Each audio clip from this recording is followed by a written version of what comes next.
The content is copyrighted by the respective publishers. For more information, please visit us on the web at nfradioreading.org. Hello, this is Marge Lover, and for the next hour, I'll be reading from the current issues of the Niagara Gazette and the Niagara Frontier Radio Reading Service. So, our first issue is going to be from Tuesday, July 28th, and another year of New York's Give. In New York's gun-involved violence elimination, that's called GIVE, initiative is set to begin its 14th year of programming in the Falls. City lawmakers will be asked on Wednesday to accept more than $1.17 million in funding from the state's Department of Criminal Justice Services, or the DCJS, for the Falls Police Department to operate the GIVE program for the 26-27 fiscal year. With a recent rise in gun violence crimes in the city, Falls Council member Bridget Miles said she's eager for the funds. "I'm excited to accept it," Miles said. "We need solutions, we need action, we need to be open to new ideas for addressing gun violence." The program has been credited with a steep decline in every category of criminal activity in the Falls over the last 5 years, according to statistics compiled by DCJS GIVE Initiative Coordinator and former Falls Police Superintendent John Faso. He says the program has changed the dynamic in how police fight gun crime, but 2026 has tested the GIVE strategies. While the raw numbers of gun violence in the city remain low, the percentage changes have been unsettling to members of law enforcement. After having no gun-involved homicides in 25 and only 1 in 24, a pair of shooting deaths on the July 4th weekend has resulted in a 300% increase in individuals killed by gun violence this year. For the month of July, Falls police have seized 11 illegal firearms in connection with their investigation of those homicides and a pair of shootings that left one teen wounded 2 weeks earlier after the Niagara Falls High School senior prom. What has also raised concerns for police has been the increasing use of semi-automatic assault-style weapons and suspected shooters and victims in their mid to late teens. In urging council members to accept the latest GIVE grant funding, Mayor Robert Rosanto said, "This grant allows our police department to continue utilizing the services of the John F. Finn Institute for Public Safety, a nationally recognized organization dedicated to promoting public safety, to assist in organizing and interpreting existing evidence, and translating that information into effective criminal justice strategies, programs, and practices."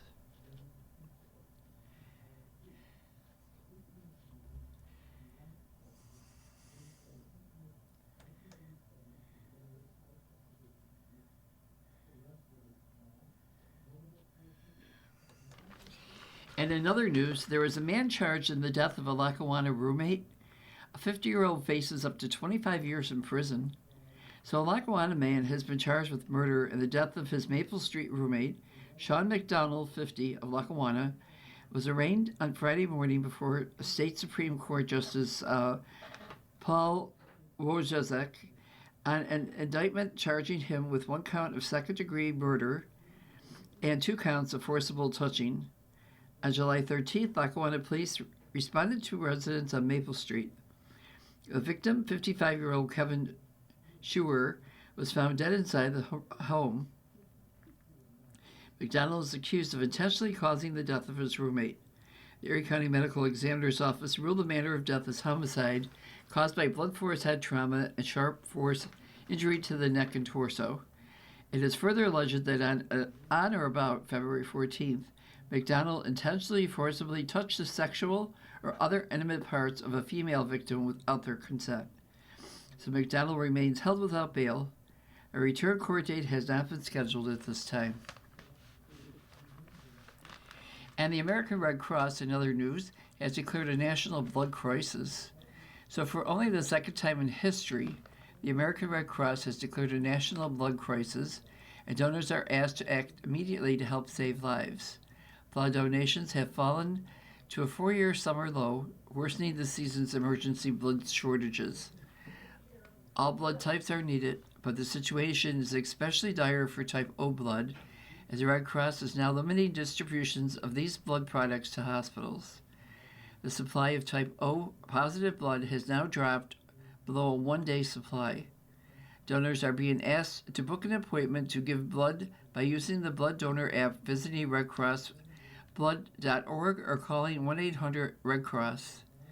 As a thank you, all who come to give by Friday will receive a Fandango movie ticket by mail, up to $15 ticket price and fees, at see redcrossblood.org/July. Additionally, those who come to give in August will receive a $20 Amazon gift card by mail. For details, visit redcross.blood.org in August. Despite thousands of people who have stepped up to help and the emergency blood shortage since it was declared earlier this month, donations are still not keeping pace with hospital demand, and the situation has escalated. Extreme heat, poor air quality, and widespread foodborne illnesses continue to contribute to lower donor turnout this summer. Well.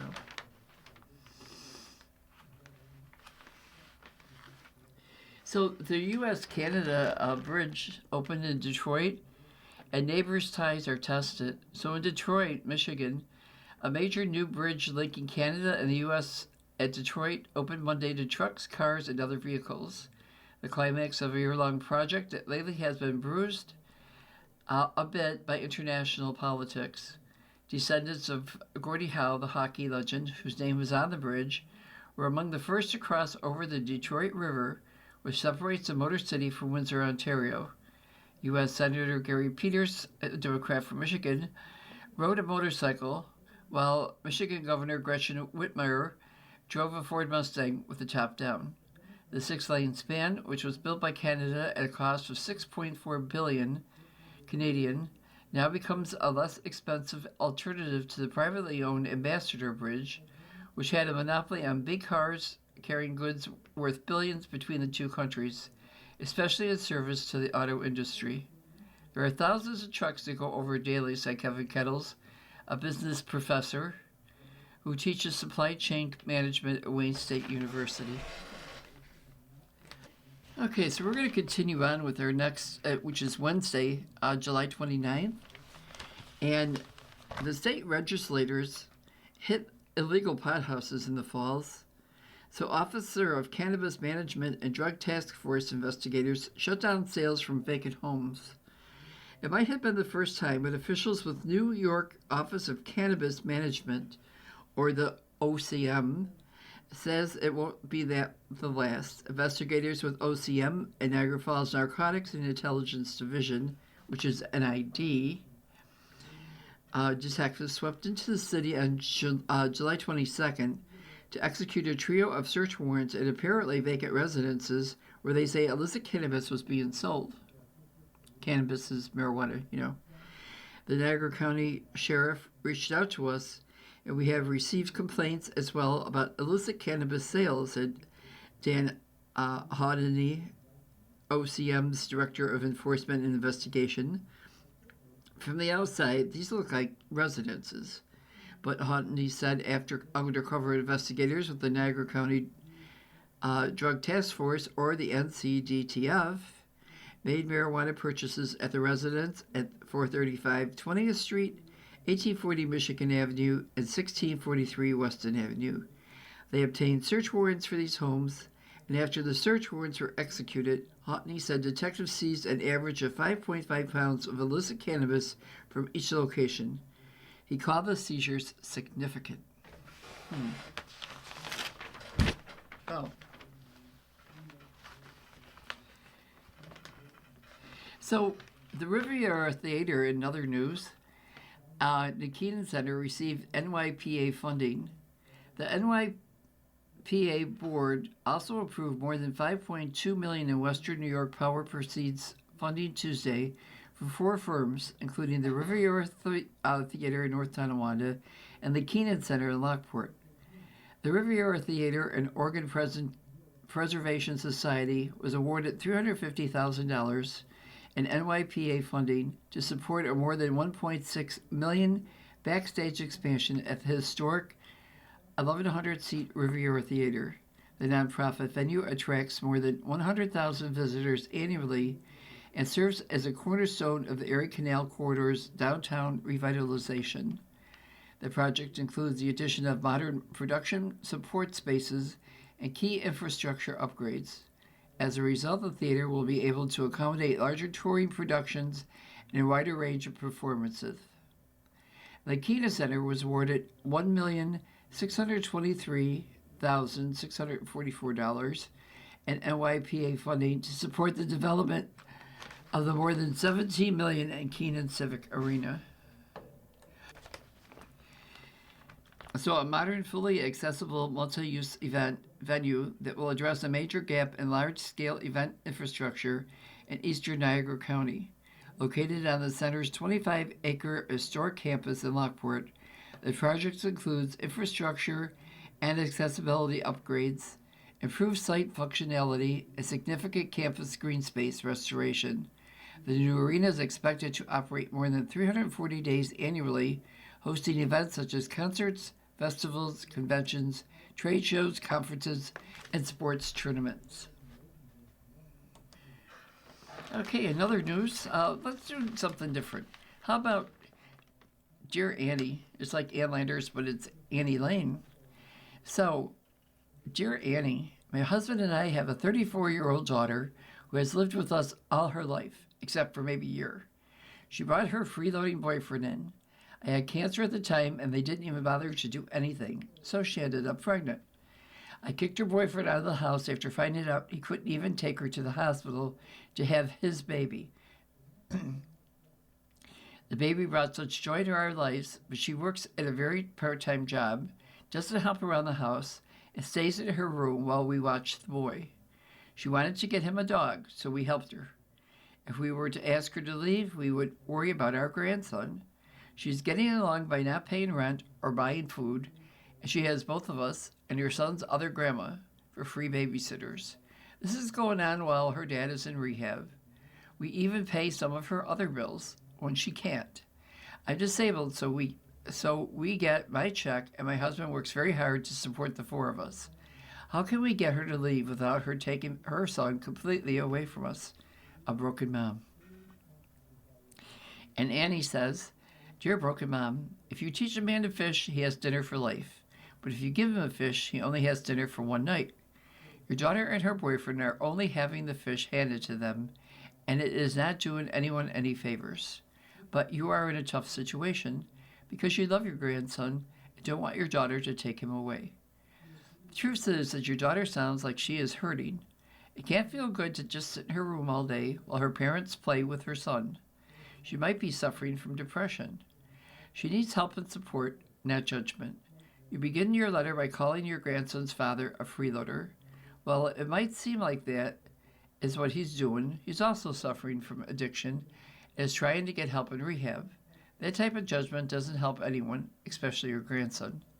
You and your husband should have calm conversations with your daughter to set up boundaries for her living at your house or leaving, but staying on good terms so you can continue to see your grandson.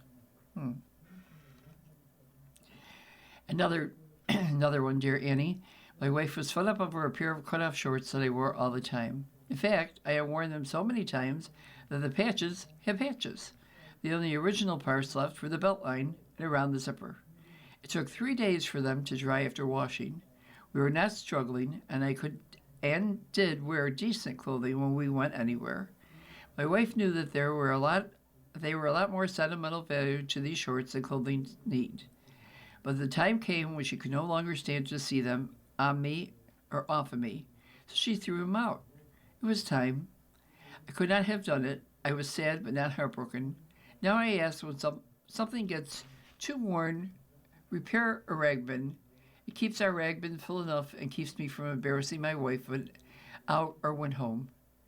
Fed Up, who wrote that she was frustrated about her husband's wardrobe, needs to find a quiet time to have a discussion about where her husband's head is at. Then together they can find a dress code that suits them both. Well, Okay, so in other news, police, the cell data placed Fratellin at site of daughter's murder. So in Elizabethtown, testimony Monday in the murder trial of Luciano Fratellin. Detailed evidence, prosecutors say, links the Montreal man to the Ticonderoga Marsh, where the body of his 9-year-old daughter, Melina, was found. Fratellin, 46, of Montreal, is charged with killing his daughter and having pleaded not guilty to felony charges of second-degree murder and concealment of a human corpse. Testimony continued on day 3 of the trial with New York State Police Bureau of Criminal Investigation investigator Daniel Morrow taking the stand to say he questioned Vetrano for 13 hours after he reported his daughter had been kidnapped by 2 men in a white van on July 19, 25. The nature of the conversation was if he had changed his clothes during the day, Morrow said. At first he said no, then he said he changed his shirt. He said he was sweaty.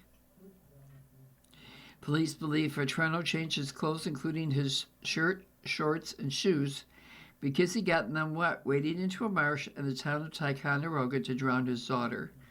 The wet clothing was later found in a trash bag discarded along Interstate 87, the route the two were taking to return Melina to her mother in Montreal after vacation in the United States.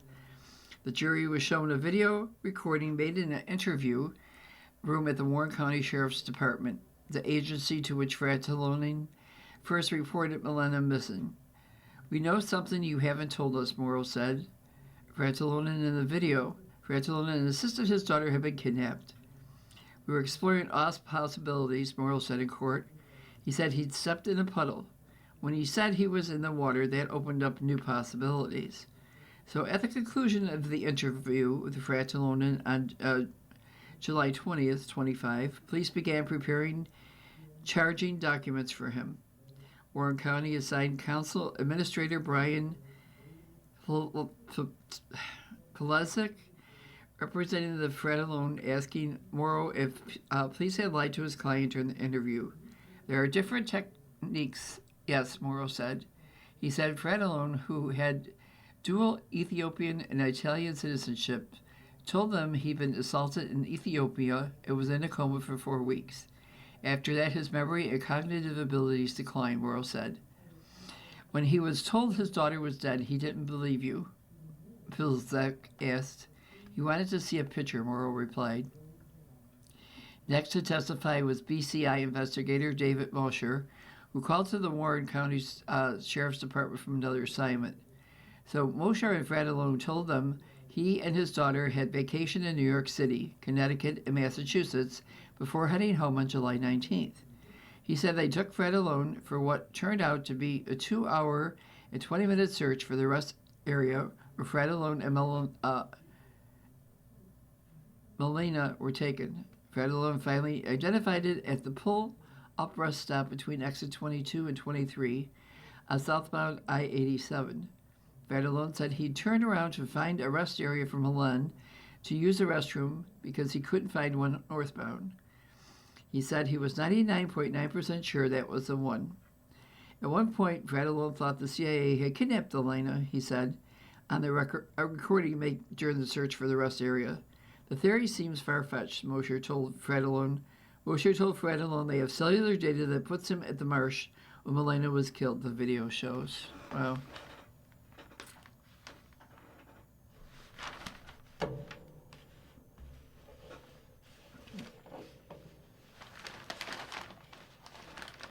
So new inductees say goodbye on the road to Cooperstown.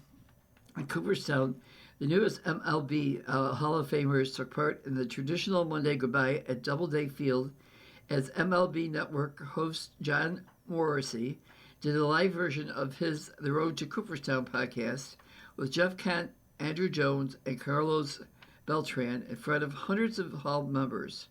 The hour-long Monday morning event is an annual look back at induction weekend with the honorees who are usually more relaxed and happy to speak candidly about their Cooperstown and career experience. The speech is over, now the fun has begun, Morrissey said to begin the round table. All three inductees mentioned the impact of seeing their plaques hung at the hall on Sunday after the speeches.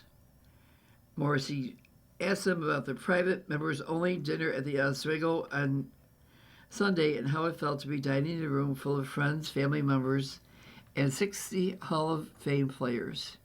Yesterday, when we were at the dinner, you look at the people in that room and you look at yourself, and it's kind of a reality check that you made it, Beltran said. I'm so grateful and thankful for that.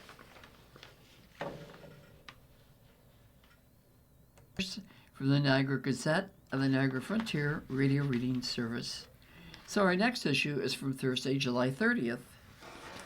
So there's a new concern unearthed.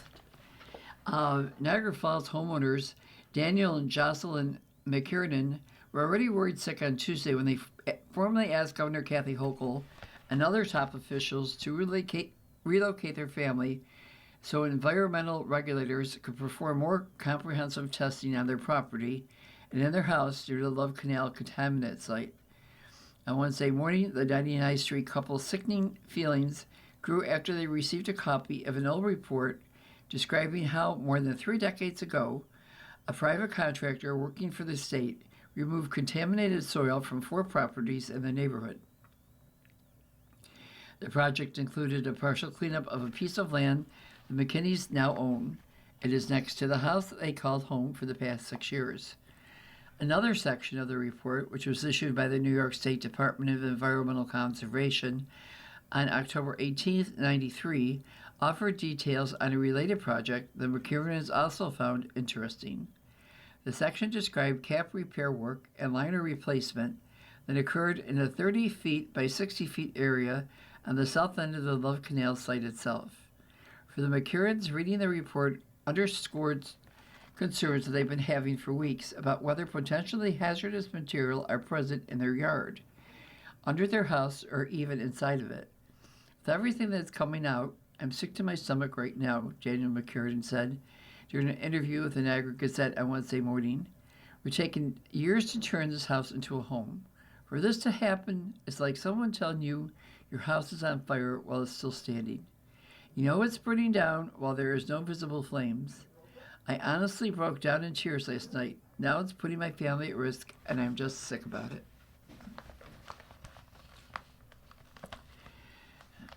In other news, the Lewiston again deals with flooding as heavy rain hits the town. So with heavy rains and flash floods happening across New York State this week, that was Thursday, July 30th, so that week, a reported 5.12 inches of rain fell over a 4-hour period Monday night across the whole town, overwhelming its drainage system and causing standing water in roadways. Residents posted photos and videos of standing water in their yards and basements from the rainfall on Facebook and demanded that the town improve its drainage systems, which I think it should. And here's an article by Douglas Dominion for The Great Outdoors. And there's a picture of a fox, and he's so cute. Red, and he's just staring with his ears up. He says, first I want to thank all of those who contacted me about the absence of this column. There were some health issues along with some other few problems, but hopefully these are all in the past. During the period of disappearance of this column, my addiction to natural photography continued, with Mother Nature giving me many great opportunities. So the most recent was the discovery of 3 almost full-grown red fox kits, it's the babies, that were still hanging out together. Most of my photographing of these young creatures in the past have been when they were younger and sticking close to their underground den site. The den site of this trio is back in a thick, bushy area where it could not be observed, but was near a road. It was an area I often check for subject matter, but I have never seen any foxes there before. Then one evening there was one out in an open area near the seasonal road. So as usual, I took a slow approach with my vehicle to get closer to him, and he accepted my presence as I clicked away with the camera. Another one popped out of the bush to play with the first one. I felt very lucky that these guys were older kids than I have ever photographed before and were almost full grown with fur that was close to the finished product. Well, it was a very successful adventure when the third kid appeared, but it had been a very difficult shoot, as the activity didn't really get started until after sunset. So shutter speeds had to be used because of the low light conditions, which required me to only squeeze the trigger when one of the critters was holding perfectly still in order to get sharp images with these guys. That was not an easy task, but eventually the half-hour after sunset shoot provided some great shots and a lot of cute poses. So like I said, this fox is red, but you can tell he's not a full-grown fox, and he's really cute. He's red, and he's got that little black nose and brown eyes, and he's just staring at the camera. Like he said, "Take my picture, please." Okay, so in other news, there's a couple received probation in the starving death of a baby. How could people do that? Cheektowaga parents of a 2-month-old baby who died after starvation while in their care were sentenced to probation on Wednesday.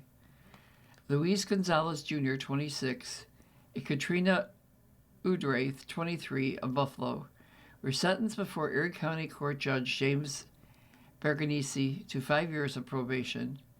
On July 7th, at approximately 2:42 p.m., police and paramedics responded to an apartment on the 2000 block of William Street in the town of Cheektowaga after receiving a 911 call for an unresponsive child. The victim, 2.5-month-old Laundry Gonzalez, was transported by an ambulance to the former Oshai Children's Hospital, where she was pronounced dead. The investigator determined that the defendants, while acting in concert with one another, recklessly caused the death of their infant daughter. On April 20th, 23, Laundry was born at a healthy weight of 6 pounds and 8 ounces. During 2 pediatric appointments in late April and early May, a medical provider expressed concern about the baby's declining weight and instructed the defendants to increase the amount of formula as well as the frequency of her feeds.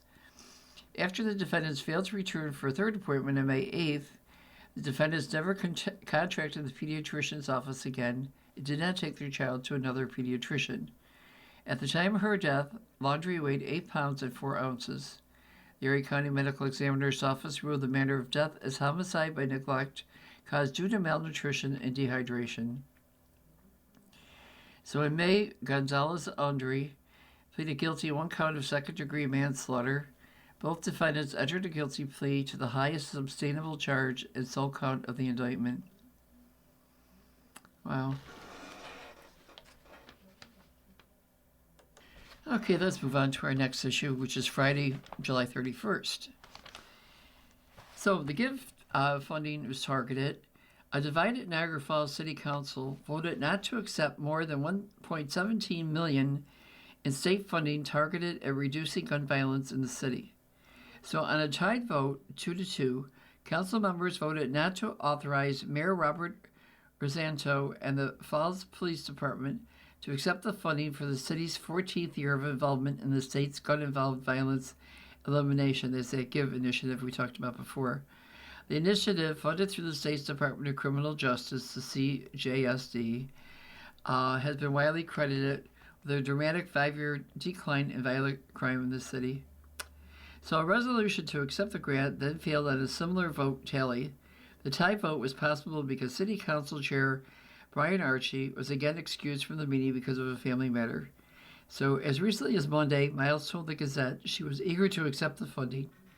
"I'm excited to accept it," Miles said. "We need solutions. We need action. We need to be open to new ideas for addressing gun violence. I hope all my colleagues support it." So Ready to Rise. Bakers get rolling for Niagara County's fair events coming next week. Local bakers are rolling out their best recipes and to enter the Niagara County Fair's baking events on Wednesday. That was this coming Wednesday, I believe. Or it was yesterday. So the bakers, it was August 5th, Wednesday, August 5th. So the county fair is running from August 5th through August 9th. And Lindsay Clapsaddle of Royalton and her 9-year-old daughter, Abigail, were excited to be old enough to bake for the pie auction that took part Wednesday morning. Wow. So the Niagara Gospel Mission, in other news, host donor appreciation golf outing. In Amherst, the Niagara Gospel Mission partnered with Audubon Golf Course in Amherst. That was on Wednesday, and they hosted a unique door appreciation golf outing that brought together supporters of the mission and men participating in its recon, recovery, and discipleship program. So the event provided an opportunity for donors to experience firsthand one of the mission's most distinctive recovery and mentoring programs. Throughout the day, supporters played alongside men who are rebuilding their lives through the mission's long-term recovery program. Oh, very nice. So, in other news, the DEC and the EPA have now visited more than 1,000 Niagara area homes, continuing to advance field work across area of interest in Niagara and Erie counties.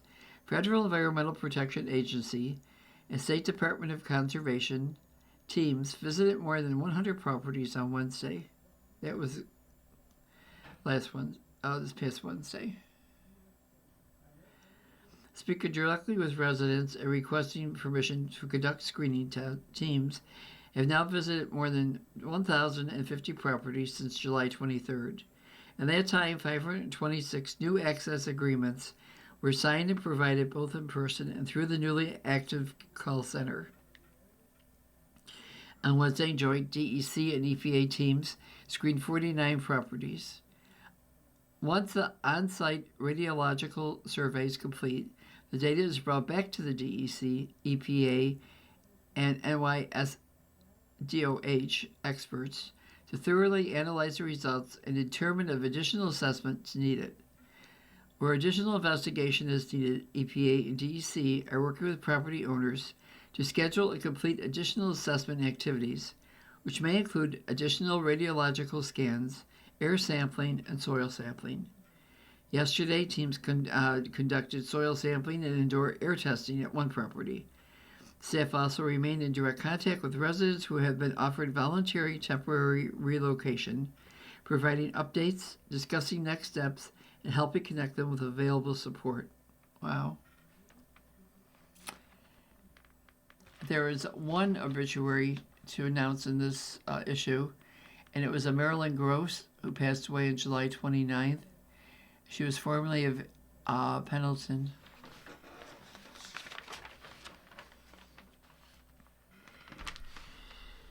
So let's see what else we have. Heavy rain leads to water rescue at the gristmill destruction downstate. So Carlton on Hudson cleanup efforts were underway in parts of upstate New York on Thursday, following 2 days of heavy rains that led to flash flooding, water rescues, and the destruction of centuries-old gristmill. Nearly a foot of rain fell in parts of Columbia and Rensselaer counties near Albany during the 48 period ending Thursday morning. The National Weather Service said Albany, the state capital, was hit with 8 inches of rain over the same period. Wow. So you are listening to a reading of articles and features for the Niagara Gazette and the Niagara Frontier Radio Reading Service. Let's see what else we have. Oh, we have, how about a wedding from hell? Mary Hunt, who's an everyday cheapskate, is another article. She said, did you happen to catch an episode of Dr. Phil on weddings? One couple was having a major disagreement over the cost of their impending nuptials and came to Dr. Phil to help them find a solution. He has $2,500 in savings, and she has none. That's okay, I thought. At least they were talking in terms of cash. Then the bride dropped the bomb. Because she's in her mid-30s and has waited so long to get married, she feels absolutely entitled to the lavish wedding of her dreams, complete with Ecuadorian roses to the tune of $7,000. And I mean, just for the roses, she said, the wedding she has her heart set on will cost $48,000. You should have seen the look on her fiancé's face at the mere mention of that price tag. He was visibly mortified. She went on to say that she wouldn't dream of putting this expense on credit cards. A home equity loan, also known as HEL Curiosity, would be the way to go. They didn't say, but I got the feeling that it was his home equity she's eyeing. The bride-to-be said rather nonchalantly, "$48,000 isn't really that much to pay back. I don't think it would be that hard." I couldn't help wondering if coughing up $48,000 in big monthly payments after the fact would be a problem. Then why hasn't she been saving that kind of money all along? I ran some numbers on the 48,000 HEL at 8.5% on a 15-year schedule and discovered it would be around $475 a month for 15 years. And let me do the math on what that $48,000 will look like, including interest. $475 times 180 equals $85,500. Their kids will be ready for high school when she'll be turning 50 before they finish paying for their wedding. Dr. Phil was great. Counseled them exactly right, like he needs my stamp of approval. I recall his reaction was something close to, "Are you out of your mind?" Pointing out the typical wedding ceremony lasts for about 30 minutes. He went on to advise that they should do whatever they must to keep the cost of the wedding within the limits of the cash they have.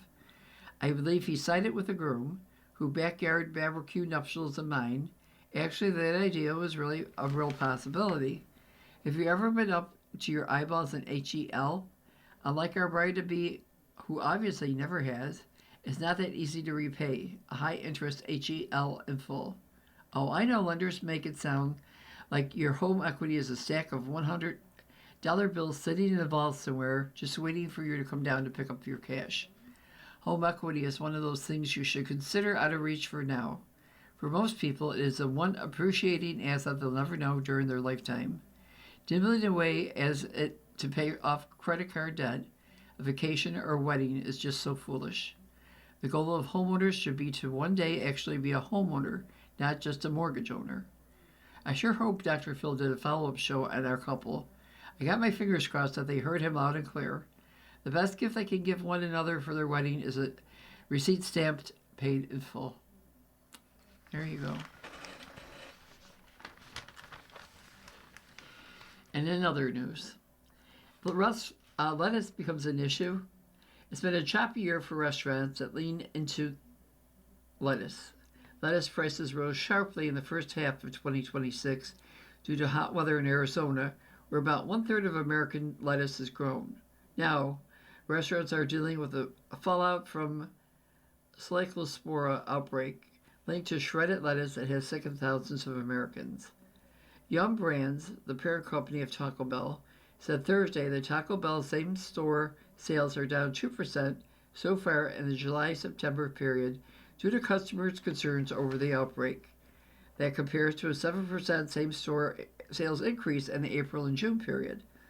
Well, federal officials first tied the diarrhea-causing outbreak to shredded iceberg lettuce served at Taco Bell restaurants in Indiana, Kentucky, Michigan, Ohio, and West Virginia. Later, the U.S. Food and Drug Administration said customers in Illinois, Kansas, Oklahoma, and Pennsylvania were also affected. So Taco Bell removed shredded iceberg lettuce supplied by Taylor Farms from its U.S. restaurants on July 17th. And the following day, Taylor Farms recalled iceberg lettuce grown in central Mexico.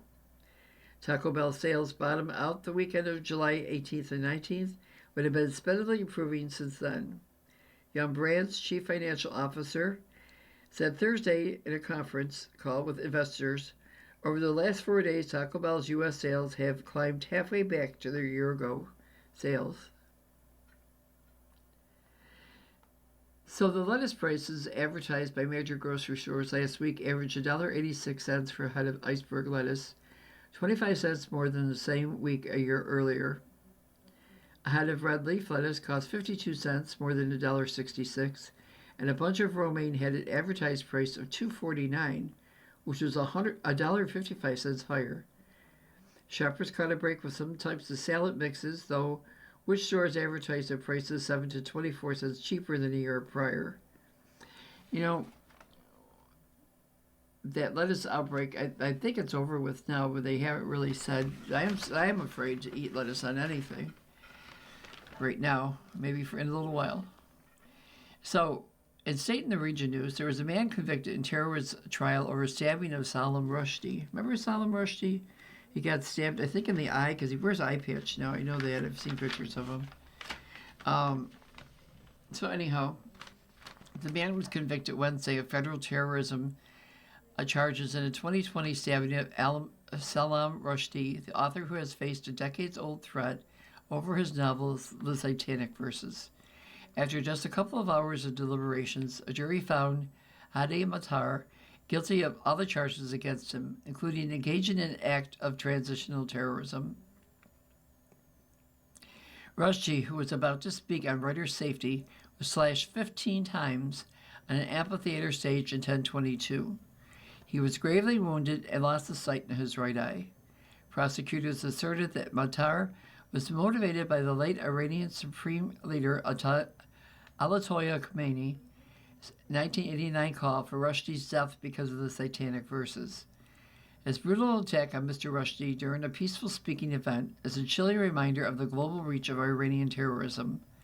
Assistant Attorney General for National Security John Eisenberg said in a statement after the verdict, adding that justice has been done.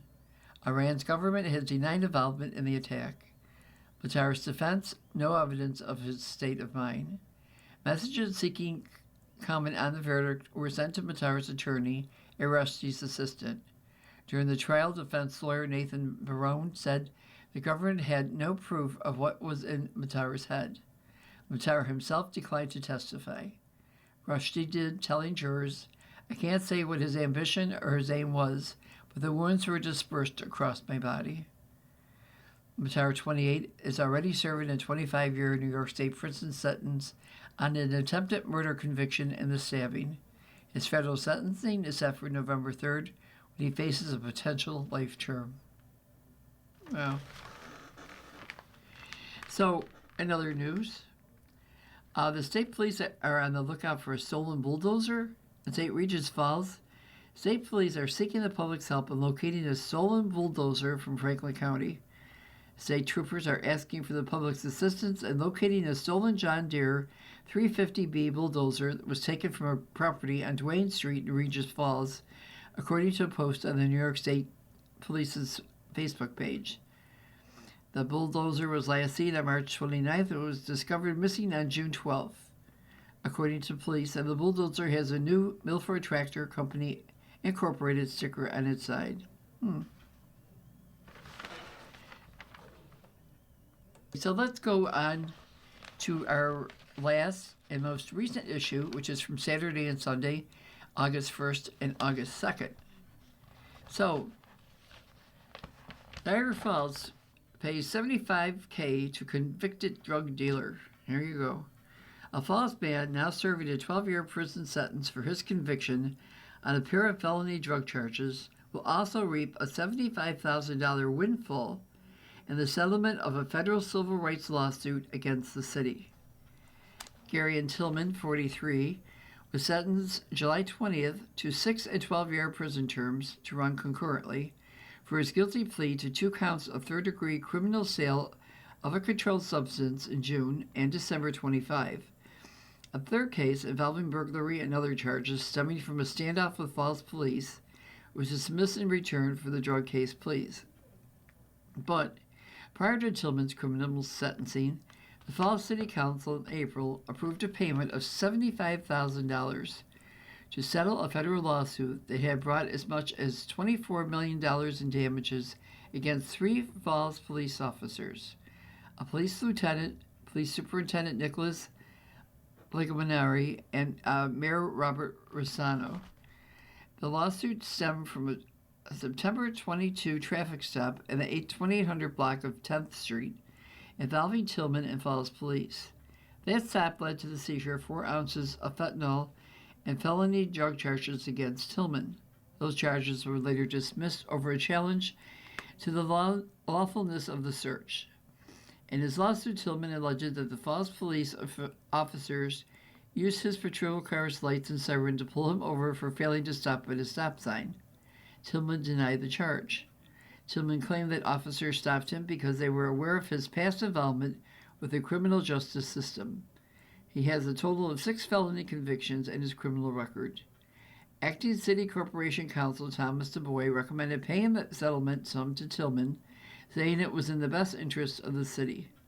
Du Bois has repeatedly recommended settling federal lawsuits against the city, citing his concern that awards of attorney's fees permitted by the federal court, if the city is found just 1% liable, could be significant.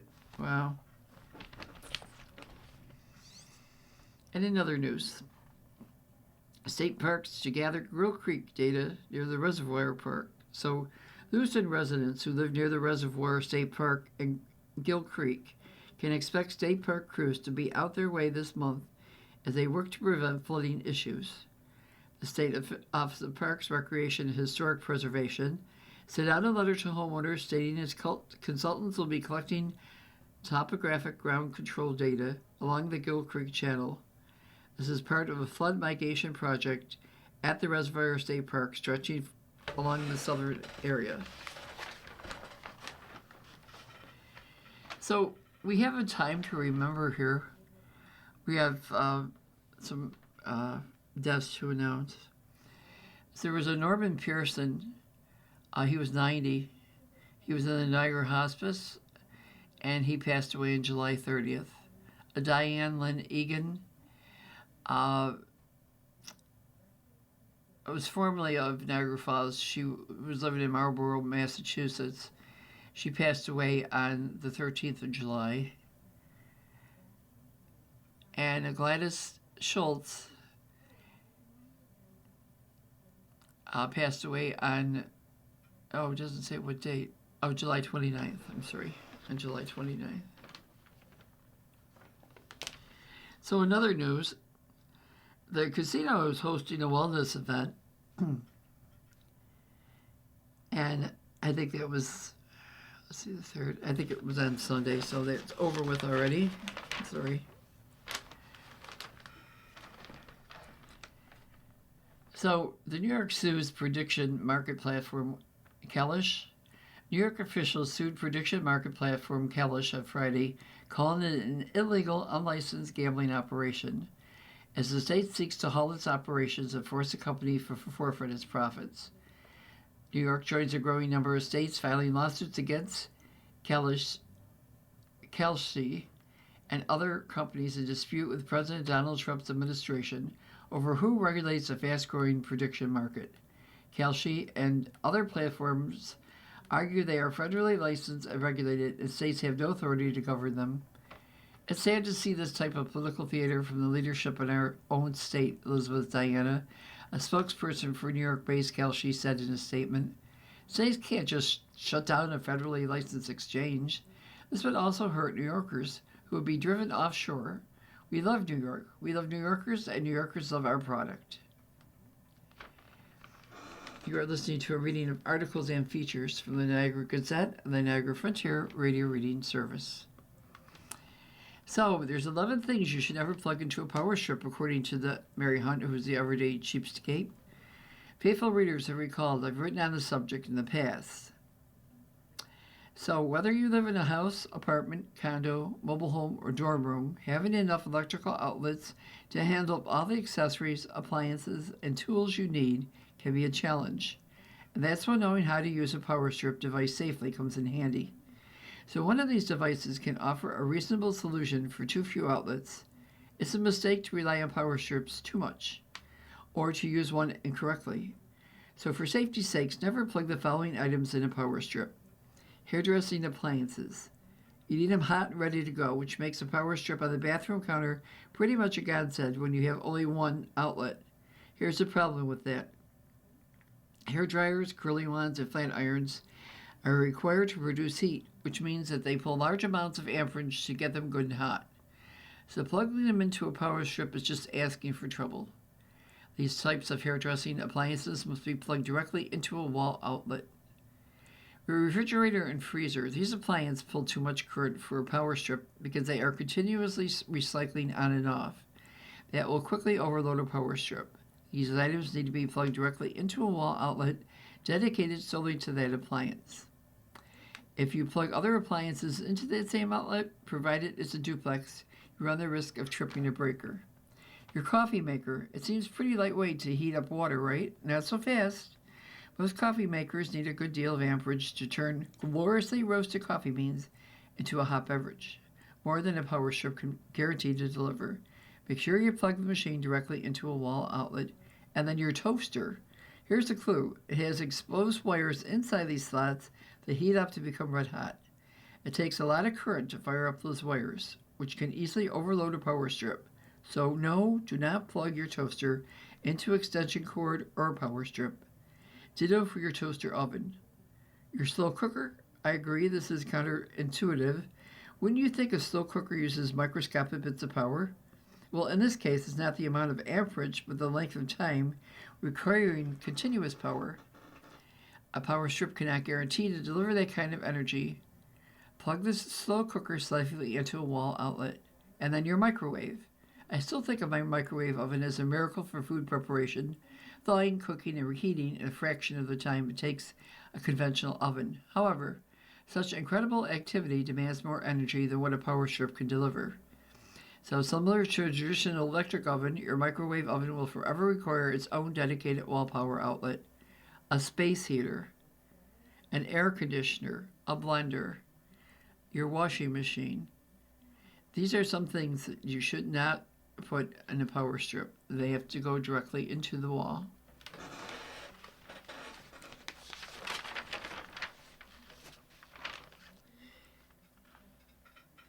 So, there's a feature here. Amazon is to boost spending on AI and other technology before 20B. So Amazon said it will be increasing this year's capital spending on technology,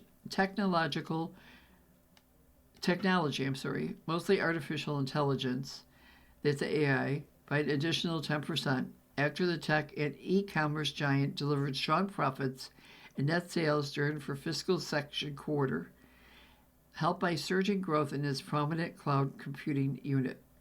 The Seattle-based company said Thursday that sales in its cloud computing unit, called AWS, rose 37% during the April-June period, faster than the 28% clip in the previous quarter, and marking the fastest rate of growth in 18 quarters.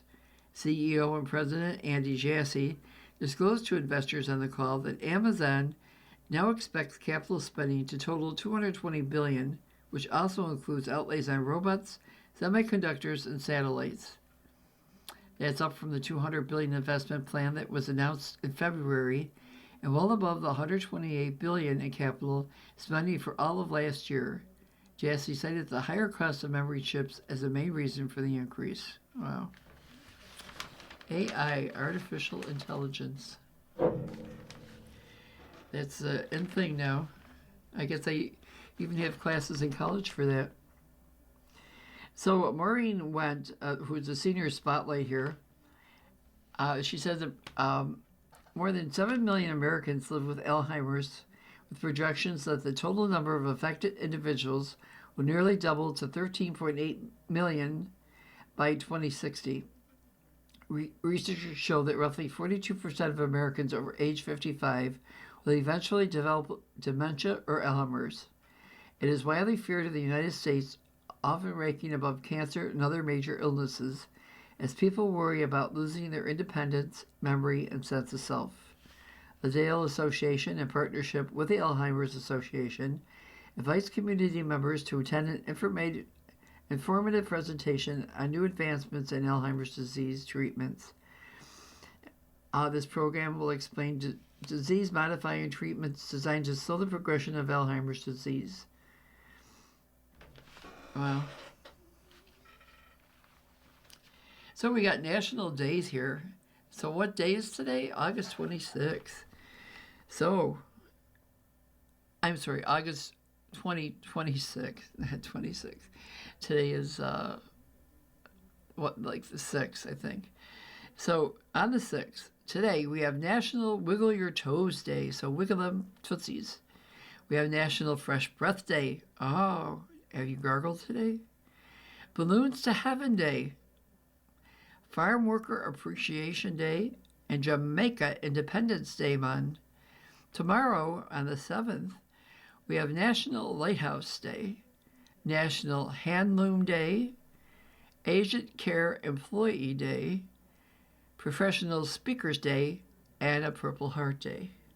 Then we're going to go to Saturday. On the 8th, we have International Cat Day. Oh, if you have a cat, you can celebrate International Cat Day. National Bowling Day. National Frozen Custard Day. Now that sounds pretty tasty. National Pickleball Day. National Mochi Day. And National Garage Sale Day. I didn't know they had a National Garage Sale Day. Wow. Then let's go over to next week and see what we got. So, on the 9th, there's National Women's Day. Okay, we can handle that. National Book Lovers Day. That's pretty cool. That's on the 9th. I think that's Sunday. And then, Sinska Alka Day, whatever that is, I don't know. On the 10th, we have World Lion Day and National Lazy Day. Oh, a National Lazy Day. That's pretty cool. So, does nobody go to work or they just laze around at work? And Skyscraper Appreciation Day. Wow. On the 11th, we have a National Son and Daughter Day, and a National No Code Day, and a National Presidential Joke Day. Well, there you go. Presidential jokes. I've heard a lot of them lately. And then on the 12th, we have World Calligraphy Day, National Vinyl Record Day, National Jolene Fries Day, National Middle Child Day, Baseball Fans Day, Eka People's Day, and National Gooey Butter Cake Day. Oh, another tasty one. Then on the 13th, we have National Prosecco Day, International Left-Handers Day, and National Filet Mignon Day. Wow. So does that mean on the 13th, which is a Thursday, that we should all go out and have filet mignon? Wouldn't that be good? Who can afford it? So on the 14th, we have Navajo Code Talkers Day, National Tattoo Removal Day. So anybody who's got a tattoo and you want it removed, the 14th is a day for you. National Creamsicle Day and National Social Security Day. Huh. On the 15th, which is the following Saturday, we have International Geocaching Day, World Honeybee Day, National Lemon Meringue Pie Day, and National Acadian Day. Huh, on the 15th. But you know, on the 16th, which is on a Sunday, they have National Roller Coaster Day. So, National Roller Coaster Day, I guess everybody is supposed to go out and ride a roller coaster. And then there's also World Bratwurst Day, National Telejoke Day, National Airborne Day, Surveillance Day, and National Authenticity Day. This is pretty crazy. And the 17th, this is funny, they have National Nonprofit Day and National I Love My Feet Day. How's that one? I Love My Feet Day. Wow. They get, on the 28th, there's a National Bow Tie Day. And then on the 27th, there's a Hungry Ghost Festival. What the heck's a Hungry Ghost? I didn't even know Ghost ate. All right, let's go on and find some other kind of news that we have here. So, having fun. When each kid took, Price's Youth Track meets Helping Kids Again. So when each kid took off down the long jump runway, the assembled families and participants cheered and hollered. It didn't matter if it was their kid or their friend or not. It did not matter if they knew each other before the meet. Whether or not a kid finished in first or last, they didn't matter. They all got ribbons and had smiles on their faces after the events. The kids were getting outside, meeting new people, and having fun. They were all having fun at the Niagara Track and Field Club's recent meet at Niagara Falls High School. For former Niagara Falls High School assistant track coach William Price, is what makes his youth track and field meets unique. In the Niagara Track and Field Club meets, there are no teams, and everybody cheers for everybody. We say cheer for everybody because that one kid that might have had that one bad jump or that one bad race, and now all the parents are cheering for them, event organizer Price said, and they pick it back up when they didn't think they could pick it back up because they were too tired. So that kind of things, that's what motivates me. The inspiration for putting on the track and field events for Price came after one of the worst moments of his life. Back in 2011, Price fell 25 feet off a roof and was seriously wounded. Wow. So you have been listening to a reading of articles and features from the current issues of the Niagara Gazette. The following program is intended for listeners who are blind, have low vision, or have another print disability.